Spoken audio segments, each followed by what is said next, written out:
What's up, everybody? Welcome to the CanesInSight Daily podcast powered by Anajar and Levine Accident Attorneys.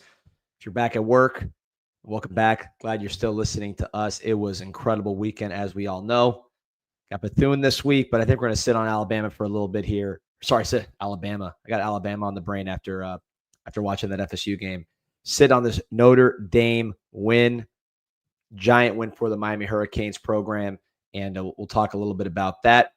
First, talk about some folks who stay winning Anajar and Levine Accident Attorneys. If you or someone you care about has been injured in an accident, you could be entitled significant compensation. Dial 1-800-747-FREE, 1-800-747-3733. Take back control of your life with Anajar and Levine. All right. So talked a little bit of Notre Dame this weekend after the win. Had a show last night, kind of giving my thoughts. Pete's had a couple. Want to get a new perspective on that Notre Dame win. So hop in, Ahmmon Richards. How we doing? I'm doing good. How you doing? Deep money. Doing excellent, man. I mean, you were there. Take me through it. How you feeling? I'm feeling great, man. Like I said, I'm under the weather a little bit. You know, if anyone was there, it was raining like crazy. It was wet, but feeling good, man. Soaking the wind in. We got the job done. Hard fought battle. We showed up. The atmosphere was, electric. The fans were there, especially on third downs. It was great. And obviously even better, once you get the win. So happy birthday to Philip. He says, awesome birthday treat having Ahmmon Richards on. Throwing up the U here. We've come a long way since we were at the bar seeing our offense against A&M to now. Let me ask you, Ma, were you on the field for this one, or were you watching this game? No, I was in a suite. I was in a suite. Did you complain about the rain and you were in a suite? Don't you got a roof on? Yeah, no. Before the game, it was like a monsoon out there. Anyone was tailgating. It was crazy. It was crazy out there. But we got people out here with ponchos, and you're in the suite complaining, eating calamari or whatever. That's fair, D-Mutt. That's fair. That's very fair. So just football wise, you're big. You played in games like this. You understand things that we watching are not necessarily feeling or seeing from that perspective. What are some of your big picture football takeaways? Just kind of like the first couple things that pop in your mind after a game like this. Just my mindset. There's a lot to correct, obviously, and I'm sure Mario is going to definitely be hammering that. And obviously with practice, coming up now, I think it's a short week. There was a lot of things that we left out there, right? A lot of meat on the bone, a lot of opportunities. Whether it's the run game, different things I've seen in the passing game where we had opportunities down the field. We missed on a few. Obviously, there was a few PIs that should have been called. They weren't. But, first game, overall, I did like what I saw. Things I feel like you really can't coach is the heart, right? And the will to want to win. Like, there was plenty of times throughout that game where it was like that momentum shift where we could kind of lay down and, this is Notre Dame. Maybe next year, it was our year, right? And I just saw a team that's resilient. They kept fighting. And they always swung back, no matter how hard Notre Dame swung, we swung back harder, So that's just my initial thoughts. I didn't watch the film like 100 times already.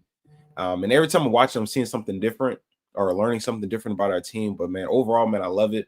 The defense was pretty much lights out.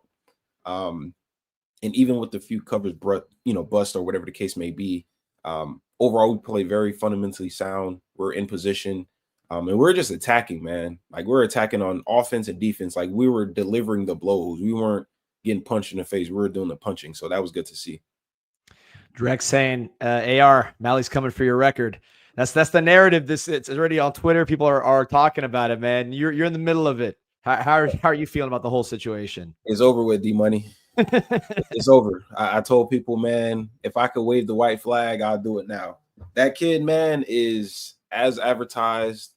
I mean, he's so talented. And the thing I like most is that it's like the moment is just never too big. Like, he's always just very like here. Like, he scored a touchdown, he got lit, but then he kind of got right back into like, okay, like there's more plays to be made, right? Like, just because I scored one touchdown in the first quarter or second quarter doesn't mean the game's over, right? So just seeing how he continued battling, and they're trying to punk him around out there a little bit. In the run game, they kept trying to, put hands on him and throw him around, and he even got cheap shotted on one of the plays.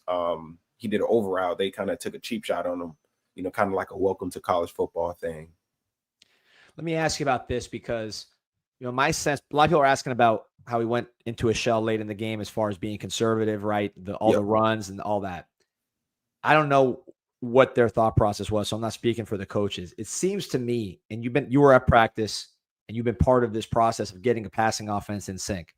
It seems to me that they were like, we got Carson Beck here. He just started throwing midsummer. He had only the one camp, no experience with these guys before that, no spring, 2 freshman wide receivers, a bunch of portal guys.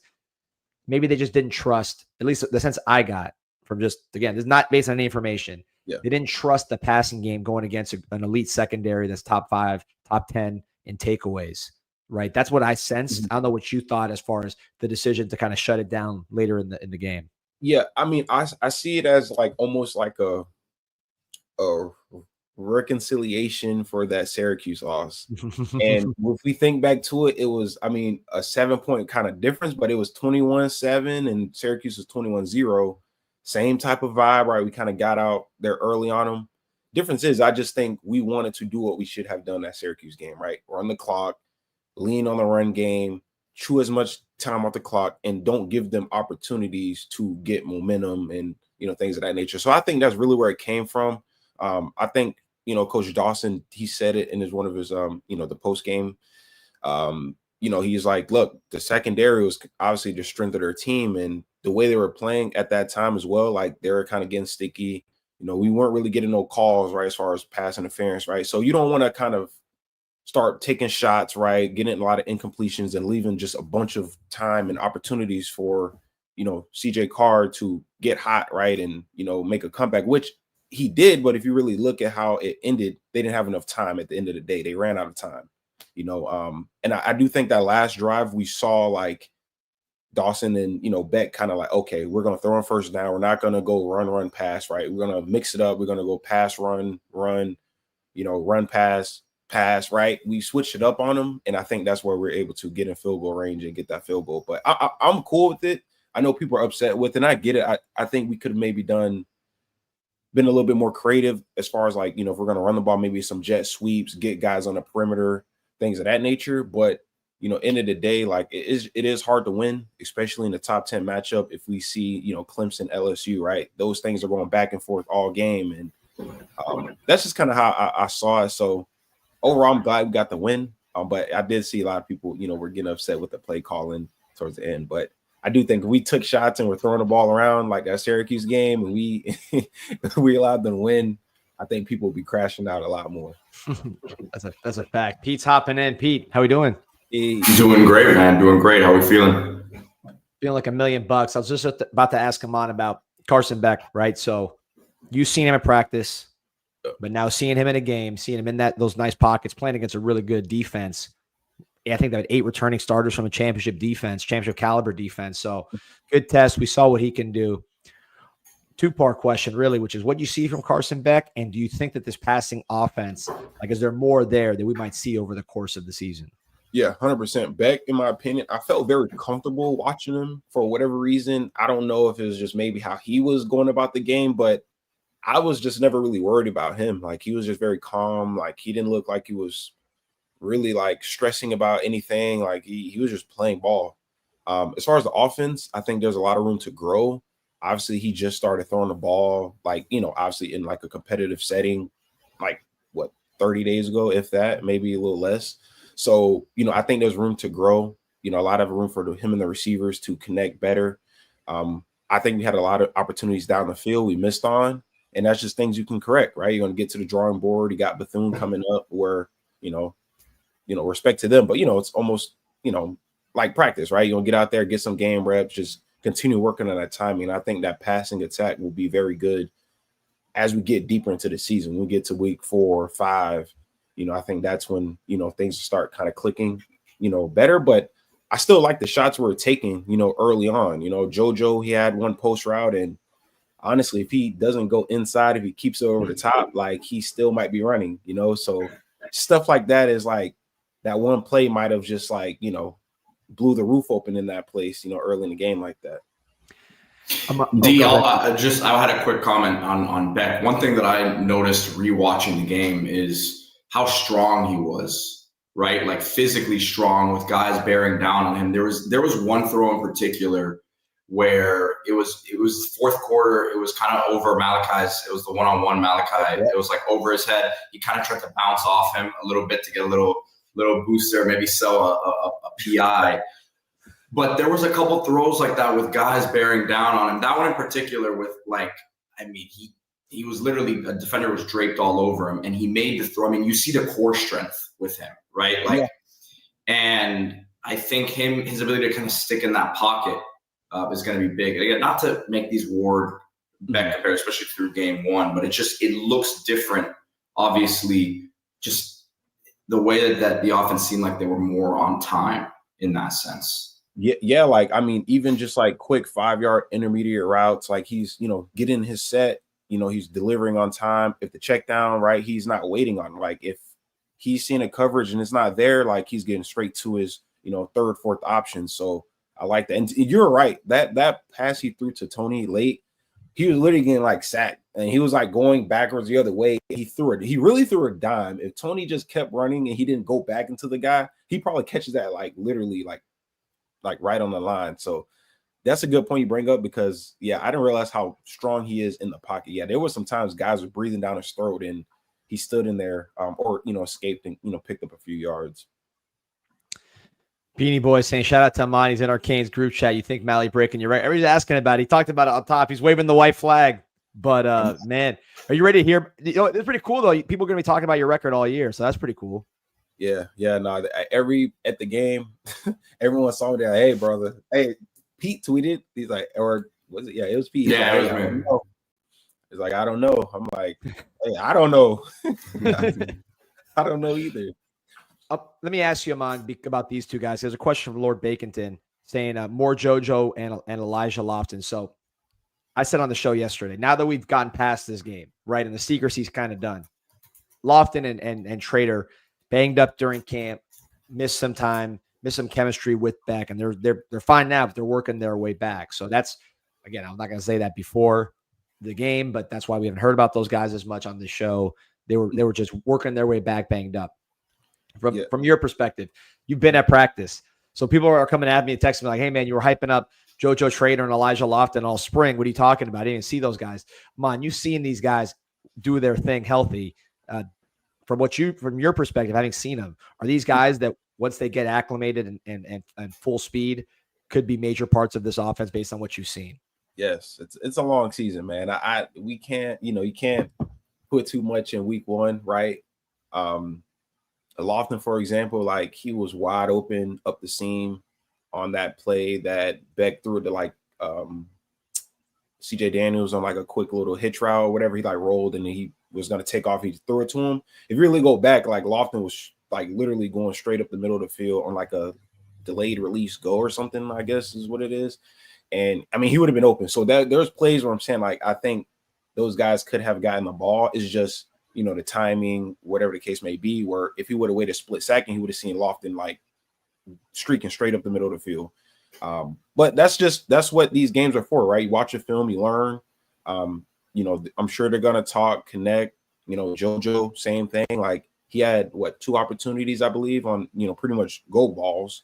One was a good, DP by the, defender going into the end zone. And the other one was a post route. Like I said, if he probably takes it over the top and just outrun by the guy instead of cutting underneath, that one little second kind of slowed him down a little bit. And then he tried to pick up his speed. But I'm good. You're out there. We see it. Those guys are good. Trust me. Lofton's going to be a problem. I'm just curious to see how they're going to factor him into the offense as we go forward. But I'm almost certain they're going to. It's just got to give it time. Can't rush it. Got to let the games, build up a little bit. Game one out the way, So that's the biggest elephant out the room. I think everyone's just relieved. Like that's out the way. We won. We can kind of move forward and kind of get into, our stuff. I still have an echo, D? A little bit. I don't know. It's weird. Hold on. I'm gonna pop out and hop back in. I don't know why. Play with it for a second. But yeah, man, that was one question we got a lot about the Lofton trade. Another question we're getting is about from Dolphin Derek. Why aren't they running the ball outside? Very conservative running game And, I can give you kind of their perspective on them. I don't want to see your thoughts on just whether you think you agree with this or not. Because we're built to have so much size, both at the offensive line position and the running back position. When I see how this running game is designed with the narrower gaps, bigger guys, it's really just about pushing guys, going straight forward, a lot of double teams, a lot of duo, and getting positive yards, never losing yards. And then over the course of the game, getting those bigger chunks, just leaning on teams, which then avoids that second and 12 situation. Basically everything a tackle for loss does for your playbook. You as someone, you want the ball, obviously, as a receiver. Does that check out with you, that this kind of running game helps the passing game because of the conservative nature and positive yards? Or are you more like, hey man, it'll help me a lot more if you break a run outside and go 50. So let's mix it up a little bit. Where are you at on that? Yeah, I mean, I get it. It's kind of like, if it's broke, don't fix it. And, obviously it's hard to gain yards, this day and age, especially running. I do think we do run inside quite often. We are picking up 3 to 4 yards, damn near every time. So I get it, where it's like, hey, move the chains. But it would be nice to see a few pitches or stretch, some outside zones, get some guys in, ability to cut back against lanes or whatever the case may be. But, I'm not a pro on that part of the things. I'm not sure, because, I mean, it works to an extent, but I can 100% understand why people want to see more outside plays.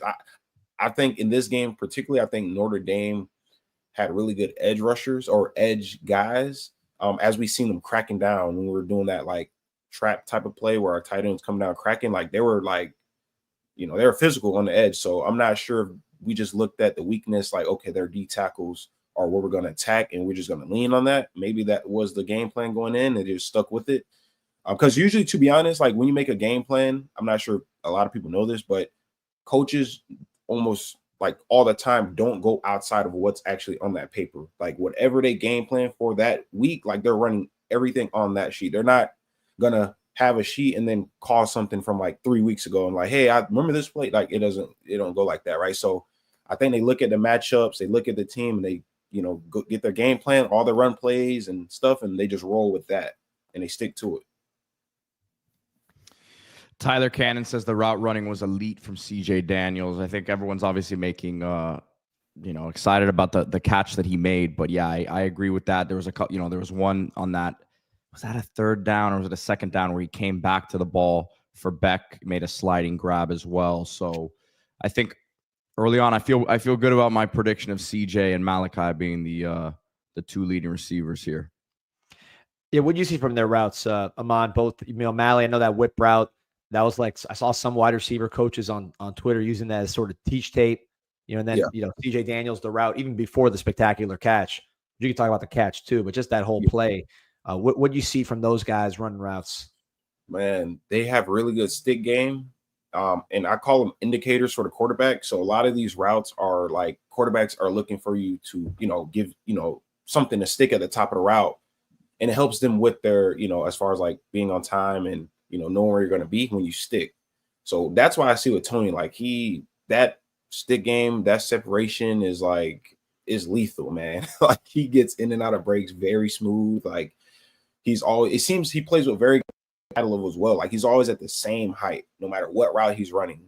CJ Daniels, I mean, dude, like we seen the videos on YouTube that came out. He was working in, I think, Atlanta with that receiving guy, and everyone's like, hold on, like he got more wiggle to him than we may think. And then we see against a top cornerback, or arguably one of the best cornerbacks in the nation. I mean, he was working out there. He was working them. So on that one play, I mean, I'm watching it and I seen the safety coming over, and obviously I'm high up, so it's hard to see how high the ball is from where I was looking. So I'm thinking maybe it's a kill shot, and then the safety just kind of drifted and thought he was, Ed Reed or something. Just as he thought he had a 90-yard or 99-yard pick six coming in, CJ Daniels just Odell Beckham's it, and the place just erupted, man. That was a huge, huge play, but even better catch, man, by Daniels, going up and not being afraid of contact, and just making a play. That's what it's about, making a play. Give him a chance. Guys, this has been, I'm telling you, the hottest topic. The JoJo questions here as they continue to get in, and we just talked about it, but let's like try to reiterate this for people. Yeah. JoJo wouldn't have played if he was hurt the other night. Was he banged up during camp? Did he miss reps? Did he miss opportunities, I think, to build a relationship with Carson Beck? And are there people in front of him? Yes. All of that can be true with also saying a couple games from now, midway through the season, by the time you get to that Florida game, he can be a big part of what this offense does. But yeah, there's guys ahead of him in the pecking order, bottom line right now. So, you know, I think people are freaking out about that a little bit because they want to see him. But we talked about the effort that he played with. He's going to work himself back into this mix. But again, I have a hard time believing, man, that they're going to throw a deep ball to him and they're going to have him playing as physically as they had him playing if he was injured out there. So that's just my opinion. But I see the comments a lot, and it's an interesting conversation to me. Yeah, same thing with Lofton. Yeah, he was blocking his ass off in that run game, man. If you really watching him on Saturday when he was out there, like he's getting in the run game, he's fitting up. Like I don't think he's hurt. I just think he's just getting back into the groove of things. And let's give credit to, and I know D, you have a video you're going to show here. Let's give credit to a guy like Keelan Marion who has worked on his craft as well. And obviously, like you saw some of the catches he made, you saw some of the plays he made. Like that guy was the number one receiver in the portal at the time he came to Miami. Let's not forget that aspect of it either.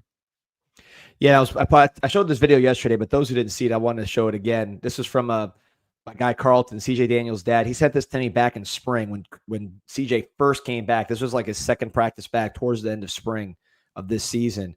And, you know, let's watch it here. You see what we saw on Sunday, you know, he's been doing. I mean, look at this catch. Jesus Christ. So I'd never seen this one before. Yeah, dude. I was sitting on this one. So people ask you like, oh, CJ Daniels, you know, I don't know. I'm like, listen, I've seen it. You know, he can do it. God. He can do these things. So this is what he does. I think the ability to make contested catches is big with him, not just in terms of the spectacular ones like that, but just anything kind of outside his frame, outside his strike zone. You know, he brings that to you. I mean, from CJ Daniels in particular, you talked about his route running a little bit, but just similar size to you, I think. Yeah, in terms of just being kind of that lanky guy that's also pretty strong and can grab the ball pretty firm. When you watch him as someone of a similar build, do you think his size and ability to go outside the frame can help us? Yeah, I mean, he's not, you know, 6'5" or anything, but he plays big, right? He's on the slender side, like you said, but at the end of the day, like you can tell he's used to making contested catches. And he trusts his hands at the end of the day. I've said it time again. He has 5 drops in 4 or 5 years he's been playing. Like he doesn't drop the ball. Like he has very consistent hands. You know, so him making that one-hand catch, I was shocked, but just more so like the timing of it, just right before the half. But I mean, he's been making plays at camp.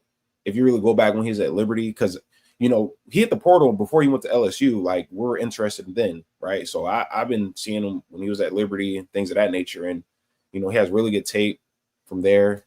And he's a gamer, man. I think biggest thing, he's a competitor. Like people talk about it. People talk about competing and wanting to make plays. And you hear it in the video sometimes about guy, you know, but you can tell he's really a competitor. Like I think it was the Canes campus when he was talking about how when it's one-on-one, like you feel like, you know, pretty much no one can stop him and things like that. And you can tell the way he plays, like he's out there against Leonard Moore, right? Arguably the best cornerback in college football. And he didn't care, right? He's out there, I'm going to give you this work. And that's just what I think we need in that receiver room. And I think that's what he brings to the table that can separate himself. But yeah, big target out there. Beck is going to love him as the season gets, you know, going. But catches like that makes quarterbacks want to throw you the ball often because you're not always going to be just wide open, right? And not just because you're not wide open don't mean you're covered. That's how we see it as receivers. Like, okay, the guys next to me, throw it up. Like, I still think I'm going to catch the ball. Like, it's 80-20 or 90-10. I catch a ball, even if the guy's draped all over me.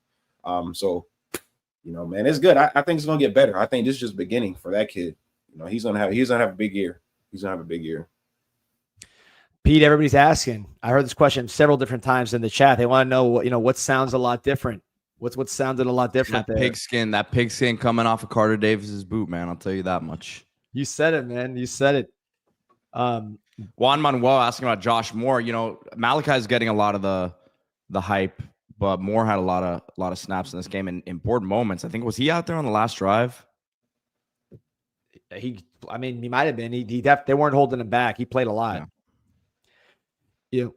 One comment about these wide receivers, these young ones. I want to get Ahmmon's thoughts on this. So TJ's noting that, that I really liked, just because he listens to the show. I always talked about 2 wide receivers last year, which was Vernell Brown at Florida and Malachi Toney for the Hurricanes. Both guys had big games this weekend.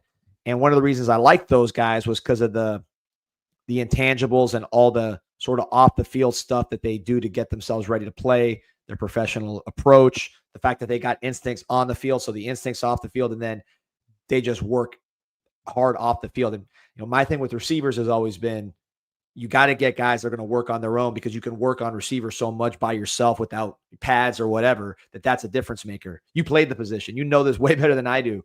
Is that the right approach when you're evaluating receivers, to say, hey, I need a guy who's going to be putting in the work off the field at this spot because it's such a craft kind of spot? Is that something that, am I placing too much emphasis on that? Or is that something that you think is very important to wide receivers in particular? Yeah, no, that's a good point. A lot of guys, I don't want to say don't love the game. I think people love it for different reasons. But you have, every now and then, you have guys who literally live and breathe, this is their life or death. This is it. And I think those 2 guys are those type of guys where they come in, they're young, they study, they always probably got a tablet in their hand, right? As we heard, stand late, got to pretty much get kicked out the facilities, right? All those are things that a lot of guys don't have. Let's just be honest. A lot of guys, as soon as practice is over, they're fuming, they're out of there, right? But so it's good to see, even Vernell Brown, that was a guy we're after, obviously, and really wanted him, but he's gonna do his thing at Florida. Toney, he's here, but I think those 2 guys have similar mindsets. And that's probably why you see they're getting early success and probably going to have, really great careers. Hey, Ahmmon, how long we have you? I'm good. I'm good. All right. Let me just get a couple sponsors in, take a quick break. You could drink a water real quick, and then we'll go get some more questions here. So got to talk about my boys at Cashkick. We talked about them. It sounds too good to be true. It is not too good to be true. This is a giant company. Over 5 million users at Cashkick. You can earn extra money by signing up for Cashkick, which is real easy. You could do it through Google, Facebook, whatever. Download games, reaching challenge levels, and then cashing out on PayPal when your account gets over $10, which it has done for many, many people. Qualified users, 18 years or older, U.S. residents, but it's free. You sign up with Google, PayPal, Facebook. You download a game, start having fun. Click the button, and then you earn a little extra money on the side. And it's not going to replace your income necessarily, but you see right there, extra money, improving your life or doing something you're already doing, playing video games. I know we got a ton of gamers here. If you're a gamer and or you just want some extra money by playing games, go to cashkick.com, check it out, take a look, make sure you're comfortable with it, and then get rocking and rolling and get some extra income, because this is one of the fastest growing companies in the United States. And it's a really cool opportunity for those of you who are gamers. Again, that is Cash with a K, Cashkick, KASHKICK.com. That's KASHKICK.com. Also, we got to talk about Duffy's, Pete. Duffy's was popping this weekend. Just really unbelievable place to catch some games. I was there on Saturday morning. I know they were rocking and rolling for the FSU Alabama game. Maybe not the result that we wanted as fans, but just what a cool spot. And it's a Canes bar when we pull up and see this, right? This was not us. This is just me pulling up to record the show, and I see this truck with the Canes fans blazing. That is Duffy's Tavern, by the way. If you're looking it up, make sure you have that tavern part. That's how you know it's the original. That's how you know it's the real deal, OG West Miami. It is Duffy's Tavern Sports Grill, and it is rocking and rolling. Pete, I know that's your home away from home. All right, let's Ahmmon, whenever you're ready, hop back in. Let's bring Ahmmon back. There we go. Drank his water. Watch the film on the tablet. Ready to come right back, rocking and rolling. So, defensive back, Ahmmon. We talked so much about Notre Dame's wide receivers. I think you were on the page, and I agree with you that they're good. Those are good players. But like Authentic Kane says, we didn't see Jaden Greathouse at all. I don't think he even caught a pass. Malachi Fields had the one spectacular catch over good coverage. Other than the screens, we really didn't see those guys. I know some of that is by design because they wanted to ease in the young quarterback. But what did you see from our secondary after having watched our secondary last year? I mean, I was very impressed. Obviously, we didn't see a lot of down the field shots. I just think one of the reasons, to be honest, like the coverage was really sticky all game. Like guys, if they were bumping and running, like they were there. We even seen them try to get outside early in the game with Jeremiah Love on almost like a sail route or some sort. But Keontra Scott was really an eraser in that slot. When Greathouse was there, I shout out to Keontra Scott, man. He played a really good game in the slot, just taking away, a lot of things underneath. I think he's a fast, physical guy coming from the SEC, and we kind of saw that, especially in the run game. And I just think when you when you choke somebody out early, you just kind of eliminate like that whole momentum. You kind of like get them in their head. And I think, Greathouse was a guy that, he had some targets, but, he wouldn't get any catches. And I just think he kind of took himself mentally out of the game. He was just, at that point, he was just kind of non-factor. Malachi Fields had a good catch. Even then, OJ was there. And he could have really been more aggressive as far as, at the point of the catch, playing through the hands a little bit, being a little bit more physical, as Heatherman stated as well. But overall, man, the DBs are, pretty good all game. I really don't have any problems, with what I saw from them, man. Shout out to Damari Brown, though. He had a really good game, and, he made probably one of the game-winning plays, blowing up the screen, which obviously they're doing that, pretty much throughout the game. Blew it up, gets tipped in the air. Ruben Bain comes, looks like, Michael Irvin, turning the corner, getting up the sideline. But yeah, DBs, they look good, man. They look good. I was pretty impressed, but I wasn't surprised, honestly. I expected them to be a really good unit. We gotta talking about Damari. So you don't think he's gonna play safety? I'm kidding. That's the question everyone's asked. Everyone tries to move him there. I think it could be in his skill set, but I've said this before. You have a guy like that who wants to play corner, who has the movement skills to do it and the physicality that you always want there. Yeah. You don't move him. Yeah, even when you think about how he came up on the run when Jeremiah Love kind of bounced outside and he came up and just kind of like he didn't ankle bite or anything. He just came up and took it in the chest, threw him on the ground. I'm like, bro, see, like that's a good boundary corner, bro. Like can fit the run, bump and run, be physical with your bigger receiver. One thing I want to point out before I forget, I like the adjustment we made later in the game after, and I know OJ got beat by Malachi Fields, and OJ is a little bit smaller than Lucas, but notice how they put Lucas kind of shadowed Fields the rest of the game. And if you watch, Lucas was like always jump jamming and getting a hand in his chest late in the game, and I think he kind of raced him for the rest of the game. So I shout out to Heatherman for like noticing that, I want to say mismatch, but not just leaving OJ out there with the bigger guy and just saying, figure it out, right? He, let's put OJ in a slot, let him put hands on Greathouse and Faison, and I seen Lucas out there jump jamming Malachi Fields pretty often out there. And that's what the luxury is with this Canes secondary is, OJ for a lot of teams would be their bigger corner because he's not small himself, but we can put in a guy like Xavier Lucas who's like 200 something plus and still not give anything up as far as the speed down the field. That's a pretty good luxury. Four corners really playing evenly, that's when you got a good secondary. When you got four corners basically splitting reps, and it's not because they are bad and you're trying to find something that works. It's because you don't want to keep them off the field. So that's a good problem to have there. Yeah.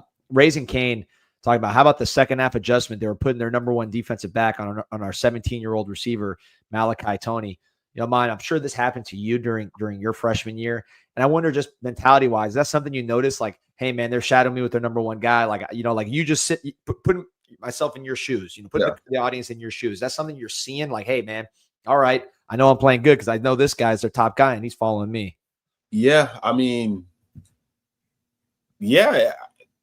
Yeah, pretty much. Yeah, I mean, you're out there, and obviously bullets are flying, so you're always just looking to the sideline, getting the next play. You're just so like locked in on the game that, but yeah, they had to do something because 21 couldn't guard them. That's for sure. They put number 6 on them, and they're trying to press them, and they're trying to grab them, and like I said, hit him after the play. I've seen a few times where he's done with his route, and they come and just bump him on the ground. Give him a little love a little bit. But yeah, I mean, but that kid wasn't phased, man. Like, that's all I can take from it. Like, he just never got rattled. He never looked tired. Like, he just looked like he just could play all night, honestly. And returning punts, man. I was sleeping easy looking at a return punch. Just his body language on those punt returns. He looked like it was a day in the office. I mean, he was chilling. Yeah, no pressure. Like, man, shout out to that kid, man. That's just hard to do. And I know people think it's easy, like, to just go out there, but I mean, fielding punts in a sold out crowd in your home state, first home game. You're literally supposed to be in high schools in chem class or something right now, and you're literally making big plays. And we talk about if he muff a punt, right? We talk about game changing or game swinging plays, and kid never phased, never rattled, never looked scared. It was just never a worry. So shout out to him, man. Shout out to him. Let's see what we got here in the comments. Well, you know what? I do want to bring up something that D, you and I were talking about yesterday off air. We didn't do a show yesterday, and I wanted your thoughts on defensive line wise. It did seem to me that when the second unit came in, there was an obvious drop off there. That's to me something I'm going to be watching moving forward. Any concern there? Yeah, I do think you did make a good point. Some of their runs where they kind of spurted for 10 yards here and there, 15. If you really look, like, there were the second guys in the second unit. Good point you bring up. I'm just curious to see what personnel they use going forward as far as that second unit. Maybe do they bump some other guys in, or I'm not sure, but yeah, there was a little bit of drop off for sure as far as just like the physicality and pushback. From like Bain or there's going to be an obvious drop off there when it comes to Bain. I think me personally, and D, you and I were talking about this yesterday, but I think Blunt inside makes more sense, long term, especially if you're getting into these third and 8 to longer situations that you're most likely going to be trying to get after the quarterback. Yeah, no doubt. And he did get, I'm looking at the snap counts, according to at least Pro Football Focus, they had Armando Blunt playing 12 snaps at defensive end and 14 snaps at defensive tackle. So it basically being split down the middle. I'm a big Blunt guy. I think he's going to be outstanding. So switching gears a little bit to Bethune, like you mentioned, it's from a player's perspective, even though your process shouldn't change, it's a different kind of game. What do you want to see in that game? It could be a young player. It could be just an attitude. Like, what do you want to see when we go line up against Bethune-Cookman? Honestly, I want to see us throw the ball around, and these games are almost like an extension of practice, really. Just clean up a lot of things. I want to see Beck throw it around to different guys, spread the ball around, get guys like JoJo, the tight ends involved, just kind of start building that chemistry in a game setting. Obviously, as you know, we don't practice at Hard Rock Stadium that often. So I think the more reps you can really get in the stadium just to get the feel for the atmosphere of the stadium, when the ball's in the air, things of that nature helps. So that's what I would like to see, early in the game, just because we know what we can do in the run game, right? We can run for, 400 yards versus Bethune. But I think it'd be very important and vital, for Beck to kind of get in that rhythm, throw it around a little bit, roll out a little bit, get a lot of the young guys in the game, which we did last game as well, but just kind of pass it around. If I had a stat line, I would like to see Beck throw for like 300, have like 4 or 5 touchdowns, be done at like third quarter, halftime, something like that, and just stay healthy. Not to jump over your toes here, but I had a question in relation to recruiting, Ahmmon, as a guy who was, a big time recruit yourself, because after a win like this, you always get the questions of, hey, what are the recruits saying? Are we going to land anyone because of this? And what I said yesterday, and you tell me if I'm wrong, is like a win like this keeps that momentum going. you have so much buzz heading into this game, heading into the matchup against Notre Dame, and then obviously you have some big ones coming up here. But like, if you lose this game, it's not that you're going to lose these guys, but you keep yourself afloat. You hear Derek Cooper out there, you hear Calvin Russell out there. Like, you have other opportunities here. You got to take care of business against USF, obviously, before Florida as well. But it just keeps that thing rolling, right? You don't want to stop things in their tracks. Now, are guys going to commit to Miami because of this game? No, I don't think that there's really ever any one game scenario that can do that. I think it's a body of work, but you tell me what you think about that. Yeah, no, you're right. Very important to win the game. To your point, guys really aren't going to commit just off one win, right? They want to, see, especially at Miami, right? They want to see us do it a few times, right? See how we go later in the season. But it's very important, guys. They're there. They feel the atmosphere. They feel the fans, right? We got some guys that are friends with guys on the field, right? So all that matters. But yeah, no, definitely a huge win. Now, I'm sure guys, at home, they're buzzing, right? I was at the game. Miami's winning. They're recruiting me hard. I'm a 5-star guy, right? They're kind of having that second thought. And as long as we're just consistent in what we do on the field, I think, when it's time to make those decisions, guys will definitely, lean Miami's way. And remember, these guys aren't going to every game. So, like, yeah, it's not going to be the same atmosphere for a Bethune, but most of those guys aren't even going to be there. So their image or their memory of the atmosphere is that right now. That's what they think it is every game, hopefully. Yeah. And to your point, like, guys aren't going to every game, obviously, especially in high school. So yeah, some of these guys may go one time. They may visit once all season based on their schedule, and they're going to other schools. So, it's important to maximize each time, a guy like, what's his name from was for the D tackle from Northwestern, James Johnson. Yeah. Right. Like, you don't know how many times even though he's right down the street, but you don't know how many times he's going to come to a game day visit or, whatever the case may be. But, winning those games while they're there, like, that impression always stays on you. Like, I remember going to the Miami Florida State game. I think it was 2014 is when they were home. Wearing the smoke jerseys, I believe. I think that was a year. And I remember that atmosphere was electric. Like, I was like, hold on. Like, this is what I'm talking about. Game was packed out. Obviously we lost, but we're winning majority of the game. Like, all the recruits, I remember we're just like, yo, like, this is it right here. Like, this is what we want to be with. Like, this is what we think about the U. Like, when we envision it and when we see all the videos, like, this is it right here. So those type of stuff don't leave kids, man. So Beanie Boys saying that sportsmanlike penalty for the helmet was BS. The refs missed so many calls. Yeah, I mean, it's like Jermaine Johnson said in that 88 game. We see all the documentaries. You can't leave it in the hands of the refs. But Ahmmon, we talked earlier about the blocking a little bit. You heard the coaches talk. Shannon Dawson was talking a lot about the blocking. He said it was probably the best blocking he's seen from wide receivers since he's been a coach. So pretty strong praise there.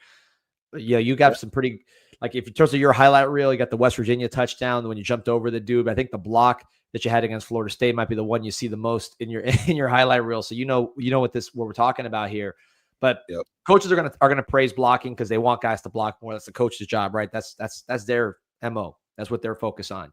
You as a player who's tired, running routes, and you're coming from a player's perspective, how important is wide receiver blocking, and just what's the difference maker for players between guys who will block and won't block on the perimeter? I mean, it's vital. Like, when you think about the run game, like, some of these receiver blocks are like, you're like one block away from like spraying, 80, 90 yards. So it's very important. I think Kevin Beard did a great job just having the guys like get that mentality. Like, a lot of receivers are soft and they go in there, they kind of BS around, or they don't really, they don't want to get physical. But our guys been thumping, like, and it's like they want to. Like, I seen Ray get in there, get his hands dirty.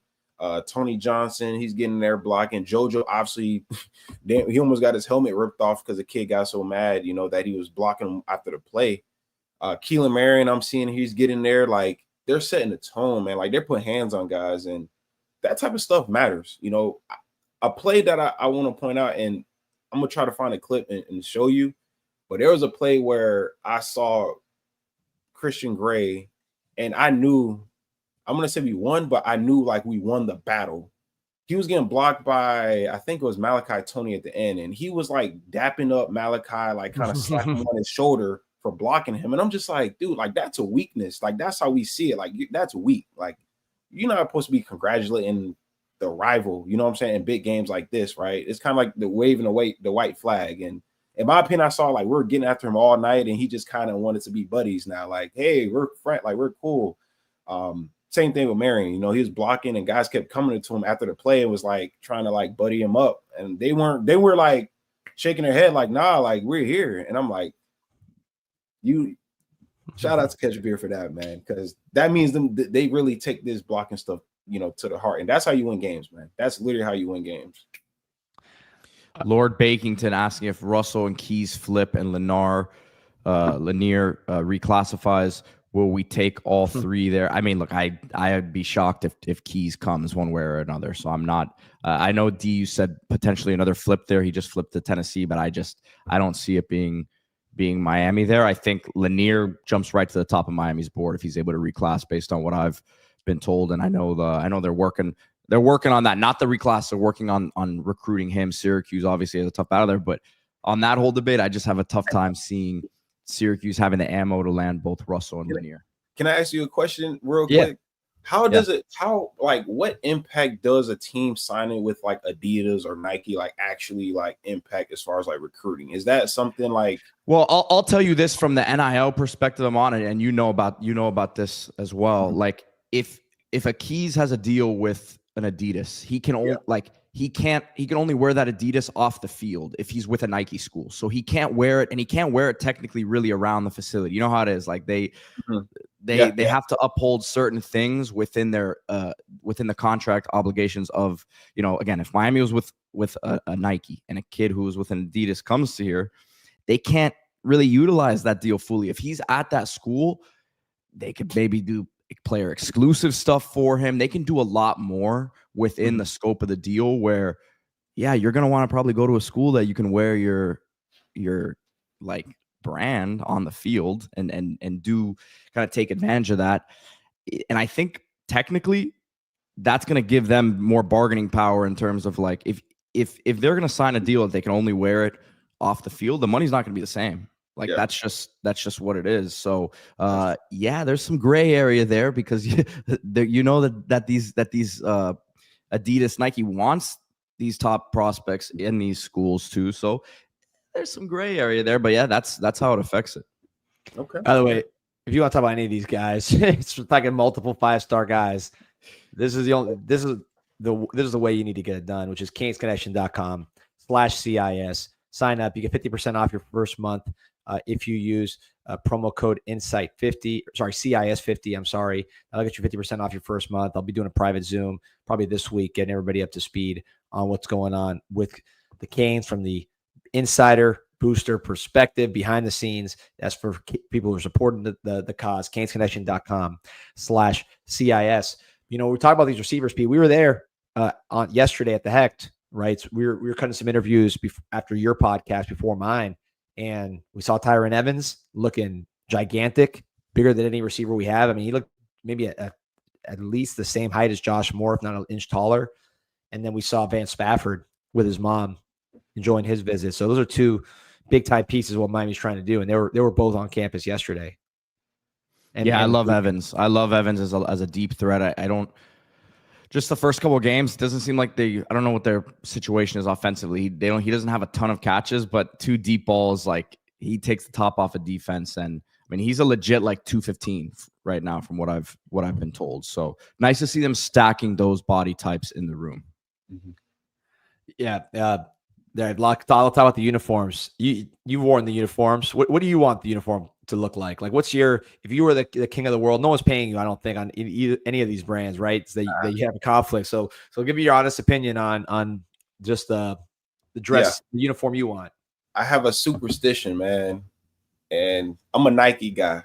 You know, I'm wearing Aloe right now. Funny, I thought I had Nikes, but I'm a Nike dude. Like all my life, I wore Nike. I never wore Adidas. The only time I've ever been injured, I literally was wearing Adidas. The Army Bowl, when I first pulled my hamstring, Adidas.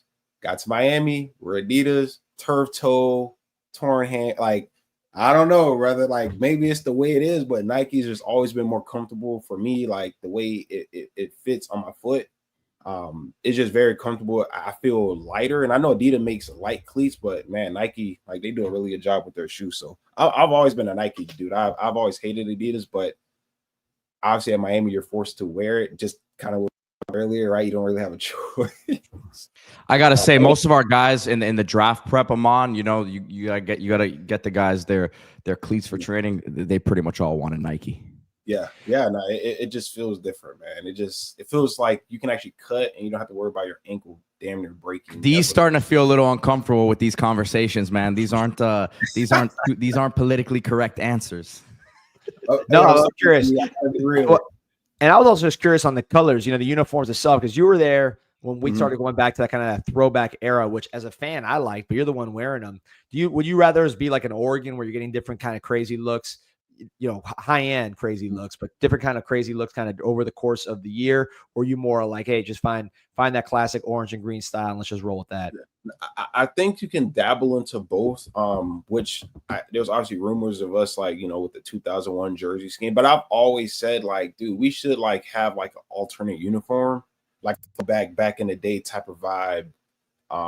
And you should wear it at least once or twice throughout the year, each year, and just make it more of like a tradition to kind of salute to the guys from, you know, 2001 and, you know, all those old school guys, because those jerseys are very tough. It would be cool to see like on the things, but I think you can dabble into things. I could think you can get in like a whiteout game type of thing, you know, what do they call it? Stormtroopers, you know, that stuff is cool. The black jerseys, obviously that's been kind of a new thing that, you know, because we're winning in those games now, you know, we're kind of keeping that thing rolling. So yeah, I think we can have a few more alternate uniforms. Kids these days like the drip, right? So you kind of got to have a little bit of both, you know. Alabama is really like the only school that gets away with wearing like the same, you know, crimson color and black shoes, essentially. You guys seeing this? You see the new Jordan 3 from Soulfly? Those are tough.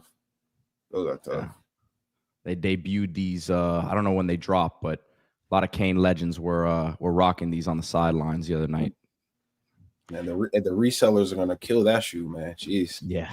Were you at the bottom on? I didn't see you at. Did you go to Hard Rock on Saturday?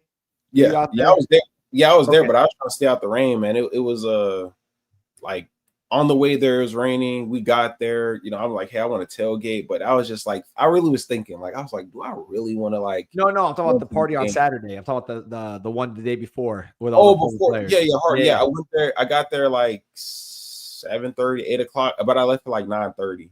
You know, because LSU game was on, and you know we were just mingling around, and then I was like, you know what, I gotta lock in for tomorrow. I gotta get my energy right. I gotta get my energy right for tomorrow. Yeah, I can't watch Clemson and LSU right now. I gotta stay focused. I took it easy Saturday too. I was like, man, this is gonna be a long day tomorrow. Yeah, you weren't there either. I was out there I was, you know, with my wife. I was running on fumes. But you know, you picked me up with the couple podcasts there after the game. But Ahmmon, without saying anything like specific, because I don't want to get into confidential conversations, but just overall, the former player vibe. You know, you guys all talk, and you guys have higher standards than the average fan. I mean, at least you know, higher, more realistic standards, because you guys lived through it. You know what it looks like when it's good and everything else. So just the overall, again, not trying to get specifics or break anybody's confidence, but just as far as the overall vibe you're getting from former players, the people you talk to that have been in it, on what they saw on Sunday and kind of where we at going forward. Yeah, first thing, you know, we all kind of like mingle about is like obviously just how different the team looks as far as just body size. Like we look like an SEC team out there, legitimately. That's like the first thing, and then we're like the common theme is like the 2017 team, but more talented. Like you actually got depth in different positions. Like you actually got the right body types to really like hang with these bigger programs like the Ohio States and LSU's and, you know, stuff like that. And it's real. I think usually, you know, people will talk about Miami's back, and it's like you almost hesitant to say it, but just the common theme, it just seems like no matter which guy I talk to, even if it's a guy from back in the day, the 80s, right, to, you know, guy I played with, or I seen Borgalis's older brother the other day. Same thing. Like, it's just like, yo, like these boys just look different. Like that, the mentality, the way they play, and I should say practice because this is the first game, but even from practice, just the whole, it's just like they're really locked in, like they're really focused. And just when I was there, like, I think we were a good team, but I think there was things that we could have corrected that obviously ended up biting us in the butt. But this team, man, like, it's just sky's the limit. Like, only thing that can stop them is literally like themselves, like genuinely. You look at that 2017 team too. I don't think people realize how many NFL players were on that 2017 team, right? So you look at it. On offense, you had Walton and Homer both got to the pros. Gager got to the pros. Braxton Berrios got to the pros. You would have been a pro easily. You had Tyrese St. Louis and Casey McDermott both had cups of coffee in the pros. Just thinking about the offense, Chris Herndon played in the pros. And you flip to the other side of the ball. McIntosh got drafted. Norton got drafted. Joe Jackson got drafted. John Garvin got drafted. Shaq has been a pro. Really, the whole secondary, Mike Jackson, D. Delaney, Sheldrick Redwine, Jaquan Johnson. So, I mean, really, that team had a lot of professional football players on it. I don't know if that, like you said, the depth that you're talking about, and also just Carson Beck being, what is he, 25-3 now as a starting quarterback. Yeah. There was no one with that kind of experience on the entire team just because he had come from where he came from and had all those years. Plus, he had that COVID year to redshirt. So that's like next level experience there guiding the team. But you guys were pretty talented. I don't think people remember how talented you guys were. Yeah, no, we had really good. Can you guys see me, by the way? We can hear you. You're frozen. My computer, we can hear you though. Yeah, my computer like started overheating. Sorry about the overheat. That. Here it is. We got our our first taste of it. I told people, man, it's too much heat, being spit through this microphone right now. But no, we got guys. We have some guys. Michael Jackson, we think he's still in the NFL. He's a starting corner for the Panthers. Hello, can you hear me? Yeah, we heard you coming clear. Yeah, I can't tell. Okay. Yeah, no, Mike Jackson, Jaquan, obviously, he was there for a time period where Redwine was with the Cowboys for, a pretty long time as well. Quarterman is still in the NFL. What's his name? Jonathan Ford, NFL still. So I mean, it was a young bull on that team. DJ Dallas too. They're saying about him too. DJ he was Dallas. A freshman. We had three NFL backs between DJ, Homer, and Walton. Yeah, Homer's still. Yeah, no. So we had a lot of good guys. I just think this team got more depth. Like you got like a lot more corners, right, that can play in the NFL. You got a lot more ability at linebacker, and then obviously just D line, O line, in itself like that. That thing is legit.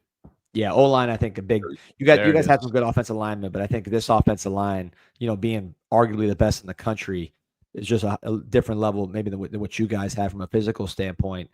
Trick Daddy Kane saying the DJ at the game was on point Sunday. I thought he was a little better. He was better performance. I was questioning the Sweet Caroline when he played it, but then the whole crowd started singing, so you can't question the results. Where are you at on DJ volume, Ahmmon? Yeah, and he played it. I thought I was at an Alabama game for a second. I was like, wait, I've heard this before. I was like, oh wait, like this is Miami, right? Definitely, he has some songs that was out of left field, but overall, I think we were winning. The vibes were there. It was the right time. Everyone was kind of happy. Just overall, so good timing. So I give him a win. I think people are more critical if the win doesn't happen. I think if it's an L, then the DJ was not on point. Yeah. What are you playing if you're out there? If you're in that booth, what are you playing? Man, I think if they played Put On by Jeezy more often, like on certain downs and distances, I think it just gets everyone's vibe there, like the city of Miami, just kind of, the lyrics, it kind of gets everyone feeling like that, like you need a song that's like cross generations like that. Yeah, and everyone can sing it. Everyone knows the lyrics. Because every time they played it, everyone just kind of like got that energy, right? I was like, okay. So I mean, I'll be playing Young Boy and stuff if you ask me particularly, but I don't think Carter would like every lyric would be bleeped essentially. So I don't think it would be a good idea. I was interviewing Carson Beck for UM for Storm Sessions. You haven't seen it yet. Now you've seen him play. Check out that Storm Sessions if you guys are watching on UM's official channel. My interview with Carson Beck, 50 minutes. He was awesome. But it's like It was funny. I always laugh because he was talking about all this classical music because his grandma was like a pianist and he plays the piano a little bit too. So we're talking about all this classical music and he's like, man, this classical music, it expresses emotions without words and going through the whole thing. I'm like, all right, so what do you listen to? He's like, Young Boy, Rod Wave. Everybody on the team is all about those two guys, Young Boy and Rod Wave. I mean, obviously I'm old. You're older than these guys, but you're still what? You're still in your 20s, right? What are you doing? Yeah, I'm 27. I just turned 27 in May. Yeah, so you're still a young buck. Beck's 23, and then guys like Malachi Toney 17. But it seems those are the two artists right now that are dominating the playlist. Yeah. Your mind, like, especially you got to think, right? You're colliding with grown men for about 90 minutes or whatever, 60, whatever it is. Like, you got to be a little crazy. You got to have a little crazy mindset, So you got to listen to something that could just put you there. I'm trying to say, because it's a battle, man. It's aggression. It's a lot of mental, aggravation, anger, So when you get that, get them tunes going and you hear the beats dropping and, gunshots firing and, all that type of stuff, it just kind of gets it ready for battle. So yeah, I would have the Young Boy playing in the stadium. And I'm sure the people in the stands will probably be wondering, what is this? But everyone on the field is going to be turned up, though. That's for sure. That's for sure. I'm worried about the guys that before the game are listening to like gospel or R&B or like these Samoans. You listen to island music, that's the most common thing, and then these guys are busting everybody's head. Those are the guys I'm worried about. The ones that they don't even need to turn up. That's a good point. That's more the serial killer vibe. See, I'm not there yet, brother. I'm not there yet. Those are dangerous people. We just like the chat and talk, but them Samoans, they like their peace before. It's like the calm before the storm, 100%, man. So we got over 1,200 on right now with Ahmmon Richards. Ahmmon, you've been great with your time. We're about to let you go. You've been on for an hour, but just anything you want to leave Canes fans with. We're going to see you, by the way, every Tuesday with Ahmmon. We'll have him on Tuesday mornings. That's going to be awesome this season. But just what you want to tell Canes fans, anything you need to plug, get us out of here. Yeah, no, I mean, just really, shout out to the fans. One thing I did like a lot was just a positive energy people brought to the stadium. Even when the drives are kind of, going through and out, right? I think, usually I'm hearing people booing and all that, but for the most part, people just kept it like, positive, like, just keep going. And I think we should get used to just playing in these type of big time games, and they're going to be close, and just, you can't just quit, right? You can't, even as a fan base, you can't, when things aren't going our way for a quarter, right? You can't just start booing and wanting guys get out the game and all that type of stuff, because the players hear it and they feed off that energy. So I like that.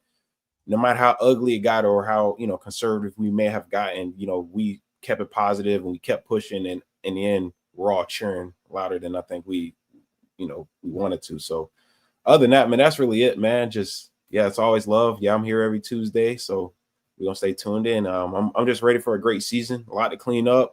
I'm excited to see what we do versus Bethune, 1 week at a time. 8 more home games. So you got Bethune this week. Then you got 6 more during the regular season. Then you got January 19th, 2026 at the Rock. So make sure you get out to the Rock, get your tickets, get loud. Ahmmon, appreciate you. Hey, you know what that means, D-Money? 8 more home games. That means 8 more bottles of Don Julio. There you go. All righty, man. All right. Later, Ahmmon. Appreciate you. Yes, sir. Thank you. All right, man. I think it's 7 more home games, D. No, it's 7 more. January 19th, 2026, Pete. Look it up. 8 more home games for the Miami Hurricanes. So, yeah, man, I'm fired up. I'm not saying it yet. Listen, I'm just speaking into existence is what I'm trying to do. I'll say this, and by the way, Ahmmon's awesome. I can't wait to talk to him every Tuesday. I'm glad we got that one going because it's just – that's the easiest hour in the world, man. Let him rip. He's got so much to say, and he says it so well. But I said this on the pod I did. I'm saying something similar right now on CanesInSight.com, which, by the way, 7.5 million posts and counting. Sign up today for free if you haven't done it. But this is a team that can win a championship. That doesn't mean it's a team that will win the championship. Doesn't mean take your money, go to your bookie, and put it on the Canes to win the championship. What I'm saying, why are you backtracking now, man? You don't want to? No, because I want to be clear what I'm saying. I just want to be clear what I'm saying. This is a team that can win the championship, and it's been a while. I don't know. You have to go back, maybe even before Brock, that we've had a team that could win the championship. And I think having seen the the other teams this weekend. We played on Sunday. We saw all the teams. I came away thinking we can beat all of these teams. And not only can we beat all these teams, like we can beat all these teams if they have a good day. Obviously, we would have to have a good day as well. But level wise, when you look at the completeness of the roster, our quarterback's 25-3, and he's going to play in the NFL. I mean, it's an unusual combination at quarterback. Obviously, a winning combination. Our offensive line, I think, is the best in the country. I think Ruben Bain's the best defensive player I saw in the country. Dylan Stewart's obviously very good as well. But, I mean, am I missing guys? Are there teams around the corner that are loaded with guys that I'm not thinking of? There's obviously great teams, but I think this team is built for success, given how complete they are and how veteran they are, quarterback, and how good they are up front. And we saw both of those things on display, the trenches ability and then also the quarterback experience on Sunday. And I think that's just going to keep going up and up. CP saying, I need the D money from the hype video every podcast. He said, your hype video is amazing. You can have a career in acting. No acting involved, man. I believe all that. That's the only time I have the courage to say it and not be political. That's what I believe. Raising and Kane asking, does USF beat UF? Definitely going to be an interesting game. I don't see them beating UF, no. But no, I don't like the USF game though. They scare me. We were talking about it yesterday. I'm not concerned about that game whatsoever. That's going to be a great showing for our offense to get more explosive, because one thing when you play that kind of team is that you get more possessions, because they have so many, they're so fast, they play so many snaps, they run so many plays that you end up having a lot of plays yourself on offense, especially get some 3 and outs, then you're really getting the ball a lot. Cam Ward, when they played that offense against us over the course of the game, we ended up blowing them out. I think we scored 50 something in that game. So that's the dangerous part about giving plays to an elite offense, in that case, the best offense in the country. So, we'll see what these guys can do, but I think it's going to be an interesting game, fun game to watch, a game that's going to tune us up maybe more than we thought on paper, because seeing those guys against Boise State, they are physical. I think they do believe in their coach. They believe in their quarterback, who's a very physical runner, obviously not the best passer in the world, but he can run you over. So that's an exciting game. Pete, I got to talk about our friends at the Miami Hurricane team store. I'll skip over the Adidas part after the the last segment, but we could talk about, look at these lids, man. All kinds of headwear. The Mark Fletcher jersey, man. How tough was Mark Fletcher? Insight 20 promo code. You got 20% off your first item. All this stuff. The slides, you got officially signed memorabilia.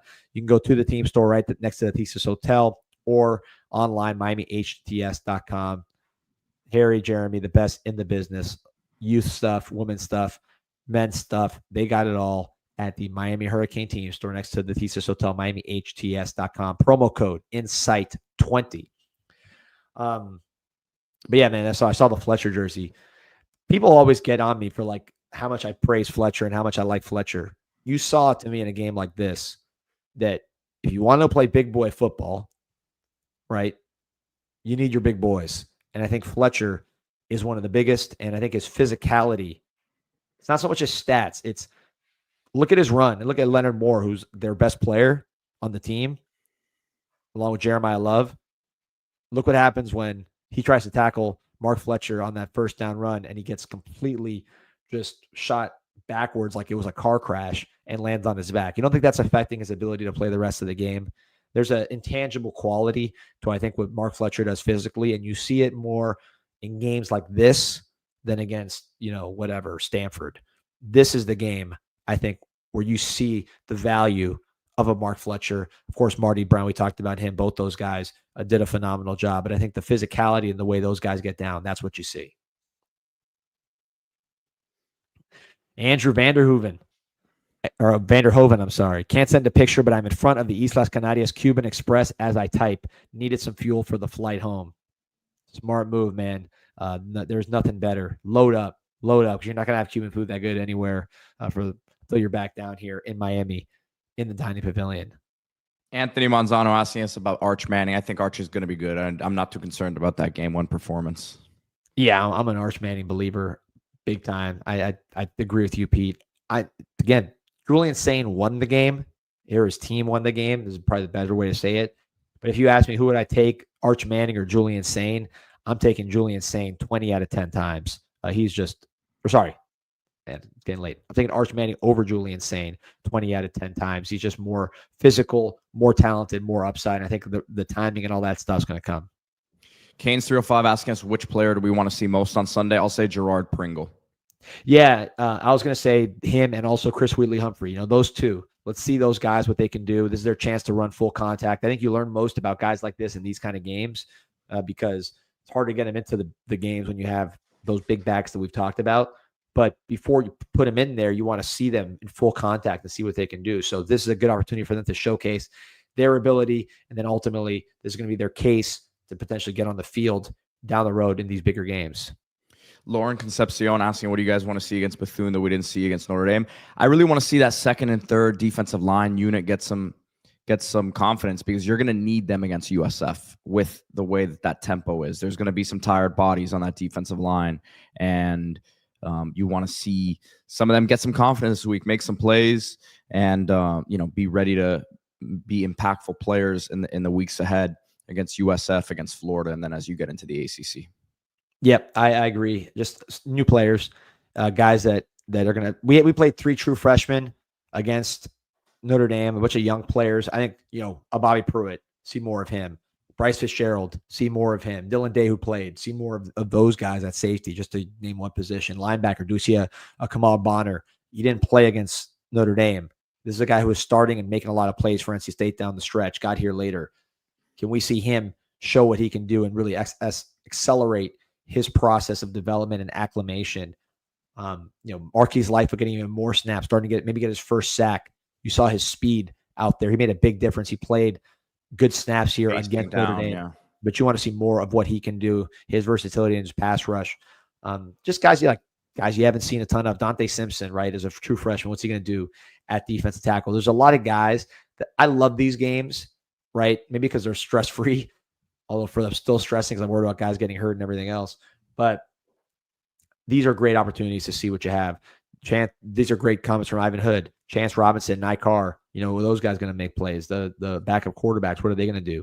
Carson Beck still needing to time up with his receivers. We talked about it. These are the best reps he's going to get with an Elijah Lofton, with a JoJo Trader. Yes, it's not Notre Dame on the other side, but it's a team trying to hit people and trying to hit people hard, going full speed. And I think that's the best opportunity you're going to get to really time up and understand what works and what doesn't. Yeah, I'm sorry. I was texting. We will be at the Lickin' on Saturday, D. So getting that set up as well. As always, had a great time. And I shouldn't say as always. We had a great time on our first, event pregame show out there at the Lickin'. We'll be there all season long, man. That was awesome. Shout out to that whole staff. That was a great event. Shout out to everybody that showed up. Had at least a dozen plus Canes fans show up. I think that's probably actually low. As far as CanesInSight people alone, that was probably more 25, 30. Yeah, 25, 30. Yeah. You're right. We were running the show. We didn't even notice. People kept coming in and out, but it was a good turnout. And yeah, man, I think about it. Yeah, probably close to 30. Yeah. More of you guys. I saw Kellen Wiley. I saw you in the chat, Kellen Wiley Sr. I saw your boy out there on special teams busting heads. So he's another one. We'll see him in this Bethune game playing linebacker.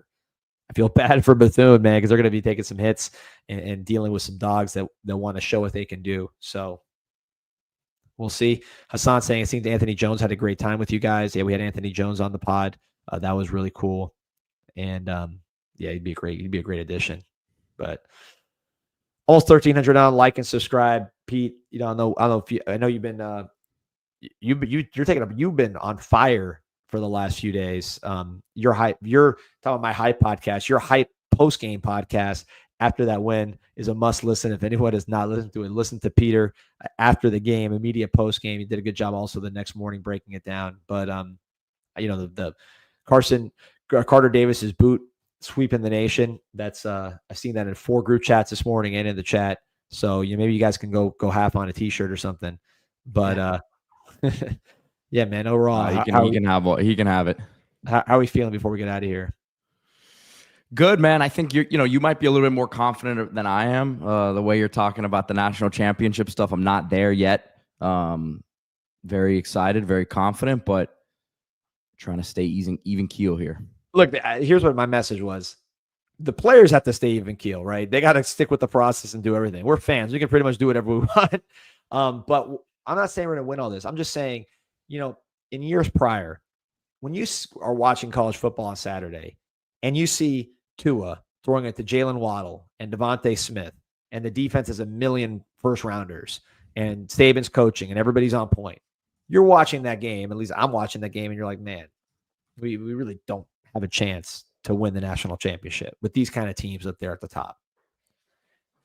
I don't get that feeling anymore watching Saturday football like we did this Saturday with no Canes.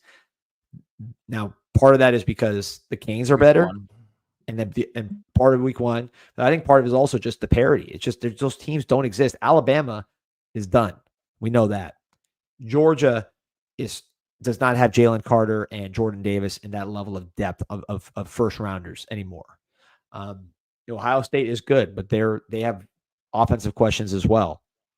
So Lord Bagington asking, I think what he's trying to ask is, what do you guys think about Kellen Wiley as a spy on these scrambling quarterbacks? I think it's something that he'll have a role like that. I think Mo Touré did pretty well the other night as well. Obviously, we had the miscommunication, but yeah, I'm very high on Kellen Wiley Jr. and I think we both are. Yeah, can't wait to see him. Can't wait to see really a lot of these guys, man. Bryce Fitzgerald, that's one, and we saw him against the defense. If Bryce Fitzgerald continues his trajectory, we've been waiting for an elite safety at this team for this. How long have we been waiting for an elite safety? This guy playing his first game as a true freshman. It's a pretty good sign. Doesn't mean he will be elite, but I think the ball skills are going to be elite. I think the speed's going to be elite. So he made a tackle against Notre Dame. I think he sent some guy flying. That might have been, they tried to hurdle him and he sent him going. But he can continue to show, and Bethune's another opportunity to do so, that he's going to be physical and he could play every single snap, including running snaps. Bryce Fitzgerald potentially could be, a star safety, and that's something we've been waiting for. Saying, what are the pregame plans for Florida? The Lickin', right across the street, Miami Gardens. We'll be there just like we were last time, running shows, meeting people, eating great food, having fun. All right, ready to wrap this thing up, D? Yep, bring us home. Remember to hit that like button, subscribe to the channel, everyone. Appreciate the support as always. Go Canes. Go Canes.